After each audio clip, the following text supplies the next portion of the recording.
Oi, gente! Tudo bem com vocês? Sejam bem-vindos a mais uma aula do curso preparatório Aprovap, um curso destinado a alunos que desejam a aprovação na prova do Enem. Eu sou a Carolina, sou professora de redação e a aula de hoje é sobre o que são os recursos linguísticos. E aí, se interessou sobre esse assunto? Quer aprender sobre o que são os recursos linguísticos? Então vem comigo e continue assistindo a esse vídeo.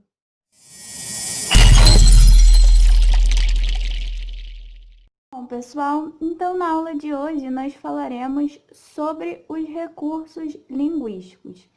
E aí vocês vão perguntar, Carol, o que é um recurso linguístico? Que ouvindo assim parece que é uma coisa totalmente complicada. Só que calma, gente. O nome é estranho, mas a explicação é bastante simples, tá? Vamos lá aprender o que é um recurso linguístico, tá? Como o próprio nome já explica, né? Recursos são formas, são maneiras que nós usamos para expressar algo no nosso texto, tá? E aí, para produzir uma boa redação, é necessário, além de apresentar bons argumentos, utilizar recursos que possibilitem a organização do nosso texto. E aí, é muito importante, né, a existência de associações entre ideias e o uso de figuras que vão dar variedade ao nosso texto, tá? E aí na ficha está escrito para vocês que os recursos linguísticos, além disso, né, são formas para expressar experiências comuns, atribuindo originalidade ao nosso texto. Então, os recursos linguísticos são as formas, as maneiras que nós utilizamos para expressar algo no nosso texto de maneira original, tá? De maneira criativa, beleza? E aí, os recursos linguísticos, eles podem ser classificados em 3 categorias. A primeira categoria são os elementos coesos. A segunda são os elementos enfáticos. E a terceira categoria são os elementos retóricos, que são os que nós vamos falar, nós vamos aprender na aula de hoje, tá? E aí, os elementos retóricos, eles são as figuras de linguagem ou as figuras de estilo, tá?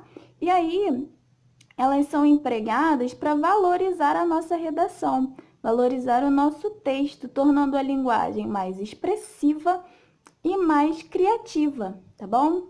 E aí, entre todas as figuras de linguagens, as que nós podemos utilizar na nossa redação são antítese, comparação, catacrese, perífrase, gradação, zeugma, hipérbato, assíndeto, anáfora e elipse. Essas são as mais comuns, né? São as que nós podemos utilizar de maneira mais tranquila dentro da nossa redação, dentro do nosso texto. E aí vamos ver um pouquinho o conceito de cada uma dessas figuras de linguagens. A primeira, né, da nossa lista é a antítese, que significa que nada mais é do que o uso de termos com sentidos opostos. Além disso, nós podemos utilizar no nosso texto também a comparação, que é quando se estabelece uma aproximação entre dois elementos ligados por nexos comparativos explícitos. Então, na comparação, sempre vai aparecer nexos comparativos, tá bom? Podemos utilizar na nossa redação como elemento retórico a figura de linguagem conhecida como catacrese, que é o emprego impróprio de uma palavra por não existir outra mais específica, tá? Podemos utilizar também a perífrase, que é a substituição de uma ou mais palavras por outra que a identifique. Tranquilo até aqui, né? E aí, no nosso texto, a gente pode utilizar também como um recurso linguístico a gradação, que é a apresentação de ideias que progridem de forma crescente ou de forma decrescente. Vai depender de como você deseja organizar as informações dentro do seu texto, tá?